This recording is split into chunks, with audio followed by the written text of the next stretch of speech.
My own parents blocked me from every family. Event weddings, funerals, birthdays, holidays. For 12 years, I didn't exist to them. Not a text, not a call, not even a forwarded email. It was like I'd been erased from the family tree with a single stroke. And the worst part? They never explained why. One day, I was their child, and the next, I was just gone. But the truth is, it didn't happen all at once. It was slow, cruel, and deliberate. I remember the exact moment things began to break. I was 17, sitting at the dinner table, telling them I didn't want to go to medical school. My mother dropped her fork. My father stared at me like I had insulted the entire bloodline. "You want to be an artist?" he asked, his voice full of disdain. "That's not a real job. That's a phase." I tried to explain how painting made me feel alive, how I saw the world in colors they didn't even notice, but they didn't hear me. They never really did. To them, my younger sister Emily was the golden child, straight A student, pre-law, always agreeable, always polite, always doing what was expected. They loved to say, "Why can't you be more like Emily?" And every time they said it, something inside me shrank. I tried to please them. I really did. I went to college. I even registered as a biology major, thinking maybe, just maybe, I could force myself into a life they approved of. But my soul withered. I was failing classes, skipping lectures just to sit under a tree and sketch. And when I finally worked up the courage to switch majors and tell them the truth, they didn't take it well. My father said, "If you walk away from medicine, you walk away from this family." My mother didn't say a word. She just turned her back, went into her room, and closed the door. The silence after that felt colder than any words she could have screamed, and so I left. I packed a single suitcase, grabbed my sketchbook, and walked out the front door. Nobody stopped me. Nobody looked out the window. Nobody called the next day. That was the last time I saw my childhood home. The following years were hard. I slept on friends' couches. I worked at coffee shops and cleaned art studios. Some nights, I went to bed hungry. Some nights, I didn't sleep at all, but still I painted. I painted everything I felt but couldn't say. And slowly, my life began to form. It wasn't much, but it was mine. Meanwhile, I watched from afar as Emily graduated with honors, passed the bar, got engaged, and had a Pinterest-perfect wedding. How did I know? Social media, mutual friends. I wasn't blocked, just forgotten. It was like I was watching a movie about a family I once belonged to. One Thanksgiving, I sent my parents a handwritten card. I didn't expect anything. I just needed to know I had tried. I wrote, "I hope you're well. I'm working on my art. I think of you sometimes." No reply, no mention, nothing. I remember holding that card in my hand before I mailed it, asking myself, what's the point? But I sent it anyway, because deep down, some part of me still believed they might care. I was wrong. The next year, I sent another, and another, each time hoping for a crack in the wall. But silence was all I ever received. Eventually, I stopped trying. I accepted that I was the outcast, the failure, the disappointment they'd rather pretend didn't exist. It hurt. God, it hurt. But I learned to carry that pain quietly, like an old scar. Life went on. I rented a small studio apartment in a not-so-great part of town. I sold a few paintings here and there. One of them even ended up in a local cafe. And for the first time, someone I didn't know called me talented. That meant more to me than anything my parents had ever said. I made friends who didn't care about my GPA or my bank account. They cared about my heart. And for the first time, I felt seen. But still every year, on my birthday, I'd check my phone just once, wondering. And every year, it stayed silent. Until one day, 12 years after I left home, my phone rang and everything changed. It wasn't my mother. It wasn't my father. It was a number I didn't recognize, with a calm, unfamiliar voice on the other end. "Is this Alex?" the man asked. Yes, I said, unsure. I'm calling on behalf of the law office handling your grandfather's estate, he continued. We've been trying to reach you regarding a matter of inheritance. I almost dropped the phone. My grandfather? I hadn't heard his name in years. I thought he had passed long ago, or maybe that no one had bothered to tell me.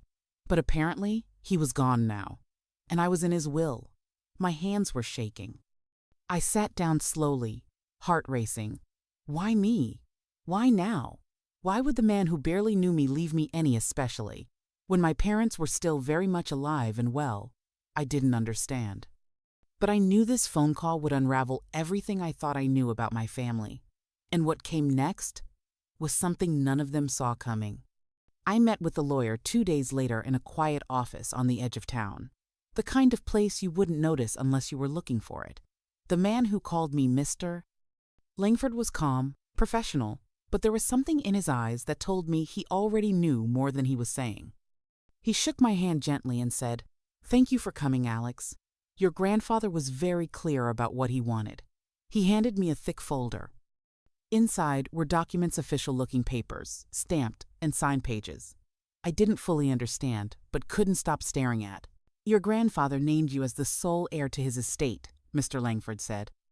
Everything he owned, his house, his land, his investments, and personal assets, they all go to you. My jaw clenched. Wait, I'm sorry. What about my parents? Or Emily? He nodded slowly.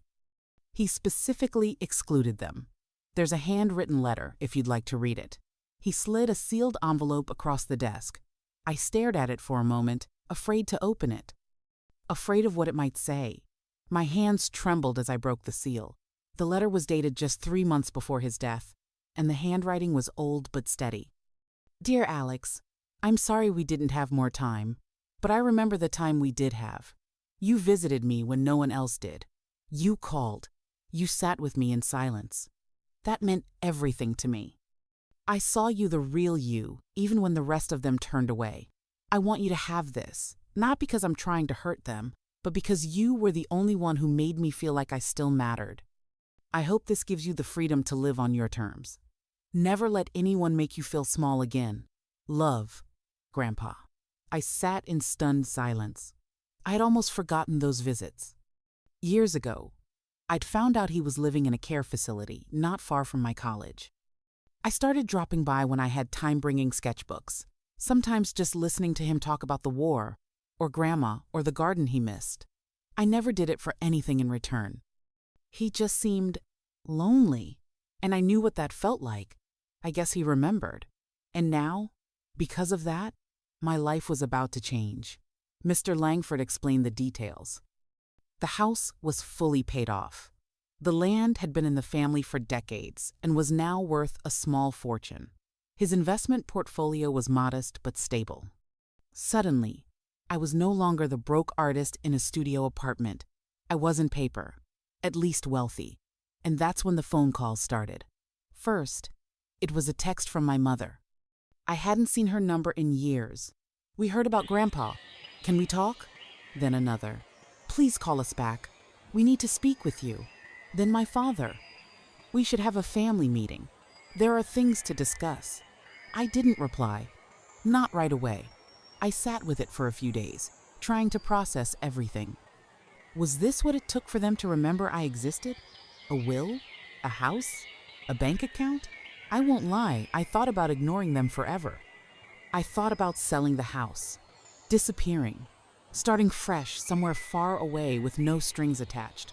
But something inside me needed to face them, not for revenge, not for closure, but for clarity.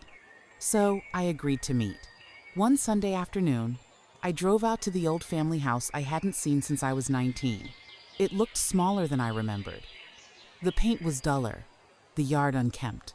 But the moment I pulled into the driveway, the door swung open, and my mother stepped outside. She looked older, more fragile than I remembered. Her eyes widened when she saw me, as if surprised I still looked like me. "Alex," she breathed. "You came." I nodded, but said nothing. My father stood behind her, his arms crossed, face unreadable. We went inside, and for a moment, It felt like nothing had changed. The same photos on the walls, the same scent of cinnamon and old wood, the same quiet judgment in the air. We sat in the living room. No hugs, no tears, just awkward silence. Finally, my father spoke. "We wanted to talk to you about the inheritance." Of course they did. I waited. My mother chimed in, her voice carefully measured. "We didn't know he would do that. We thought, well, we assumed everything would be divided fairly." "Fairly?" I said, unable to hide the edge in my voice. "After you cut me off for over a decade?" My father shifted in his seat. "That was a misunderstanding. We thought you needed time. Space." I laughed. It was a bitter sound. "You told me I wasn't part of this family anymore." My mother winced. "We were angry. We didn't mean it." I stared at her.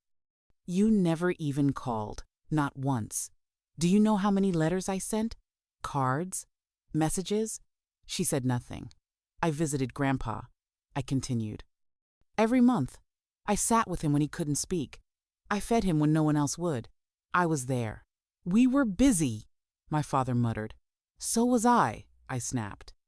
"I was working 3 jobs, barely surviving. And still I showed up." The room fell silent again. Then my mother said softly, "We made mistakes." And for the first time, her voice cracked. I looked at her. Really looked. She wasn't the cold woman I'd feared for so long. She was just human, flawed, afraid, regretful. I could feel my anger starting to loosen its grip, but it didn't disappear. Some wounds go too deep for apologies. Some silences speak louder than words. "What do you want from me?" I asked. My father straightened. "We think it would be best to manage the estate together, as a family." There it was, the real reason. Not reconciliation, not love. Control, money, power. I smiled, but it didn't reach my eyes. I don't think that's what Grandpa wanted. My mother's eyes filled with tears, but I couldn't tell if they were real or just well-timed. "He wasn't thinking clearly," she whispered. "No," I said. "He was thinking more clearly than anyone." And with that, I stood up. "I came here to let you speak, but I didn't come to hand anything over. You made your choices. So did he. Now I have to live with mine." I walked to the door, hand on the knob. Behind me, my mother called out, "Alex, wait, please." But I didn't stop. I didn't look back. I opened the door, stepped into the sunlight, and for the first time in years, I felt free. I didn't speak to them again for weeks after that meeting. I needed time. Time to think, to breathe, to figure out what kind of life I wanted now that everything had changed. I wasn't used to having choices.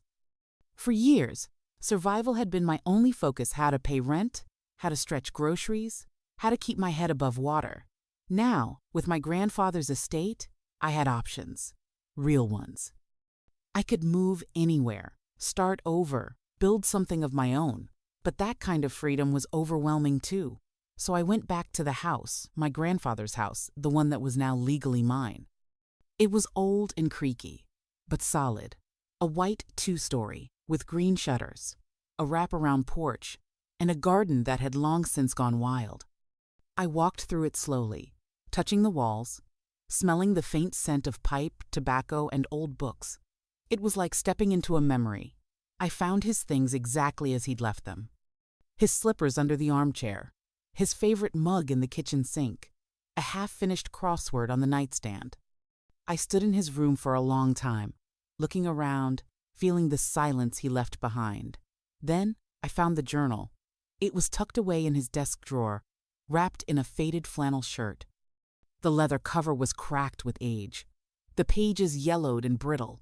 Inside were entries going back Yershi's thoughts, reflections, regrets. But more than Thathis' love for me, written in his own hand.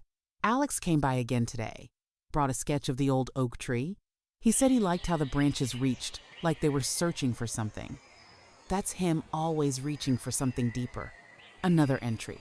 They never talk about Alex. I asked Emily once if she'd heard from him. She just changed the subject. I think they're ashamed. But I'm not.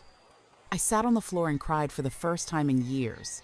Not because I was sad, but because I finally felt seen. My grandfather had understood me in ways my parents never did.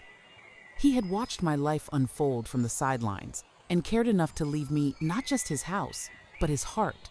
I spent the next few weeks fixing the place up, scrubbing floors, repainting walls, trimming back the wild garden until it looked like someone lived there again. For the first time, I had a home that felt like mine, not a rented room, not a borrowed couch, but a space filled with history and healing. And then the news got out. I didn't post anything. I didn't tell anyone. But in a small town, secrets don't last. It started with whispers, then Facebook posts, then emails from relatives I hadn't heard from in years. So proud of you. Your grandfather was such a kind man. If you ever want to reconnect, we'd love to visit. Suddenly, people who had disappeared from my life were crawling out of the woodwork, including Emily. She sent a long message, emotional, polished, perfectly composed. Alex, I know we've grown apart, but I always admired your strength. I'd love to come see the house sometime. I think Grandpa would have wanted us to heal. I read the message 3 times, unsure how to feel. Emily had never reached out before. Not once. She'd stood by silently as our parents cut me off. She never defended me, never checked in, never acknowledged the pain.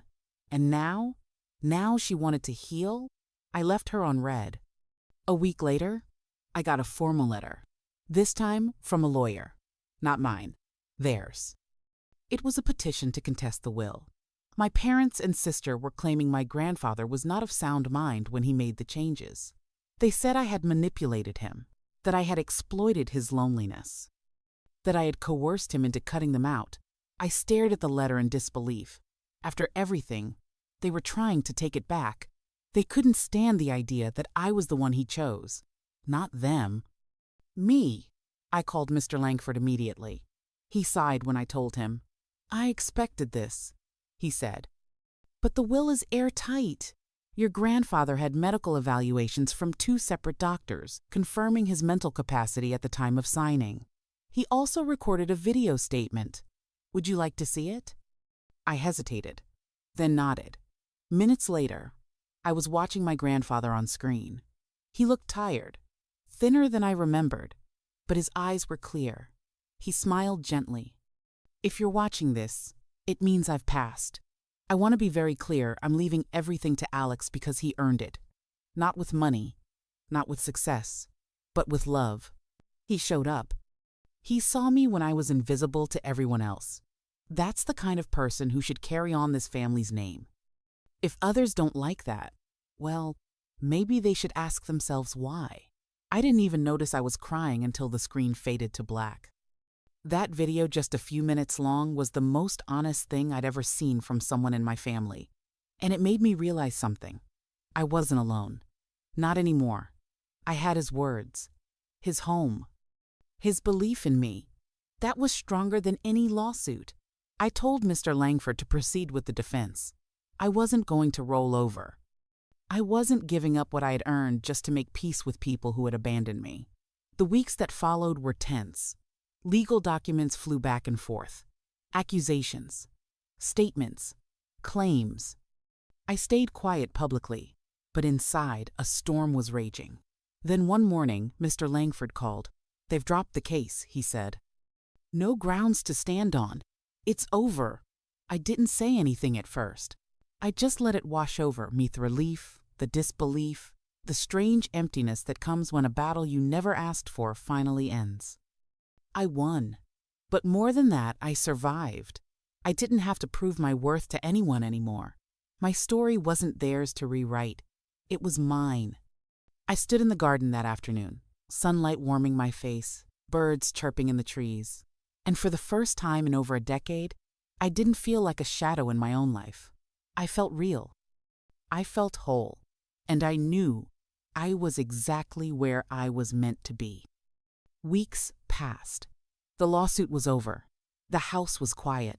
And for the first time in my life, I had peace. But not the kind that comes from winning. It was the peace that follows release. One morning, I received a letter, handwritten, from my mother. "We're sorry, truly. We don't expect forgiveness, but we do hope for understanding. You didn't deserve how we treated you. We let fear guide our decisions, and we lost you because of it." I stared at the words for a long time, and then I did something I never thought I would. I wrote back. I didn't say I forgave them, but I thanked her for saying something real. I told her I was healing, that I was building a life rooted in love, not approval, that I hoped, in time, they'd learn to do the same. I mailed it, not expecting anything in return. It wasn't about them anymore. This was my story now. I turned the house into a community art space, just like I'd always dreamed. People came to paint, to talk, to feel. Every brushstroke felt like a piece of me returning home. Sometimes I'd sit on the porch at sunset and think of my grandfather. I'd picture him in that chair beside me, nodding with that quiet smile, like he knew everything would work out eventually. And maybe it had, not perfectly, but honestly, in the end, my family tried to erase me, but I found myself instead. And that, I realized, was the real inheritance all along.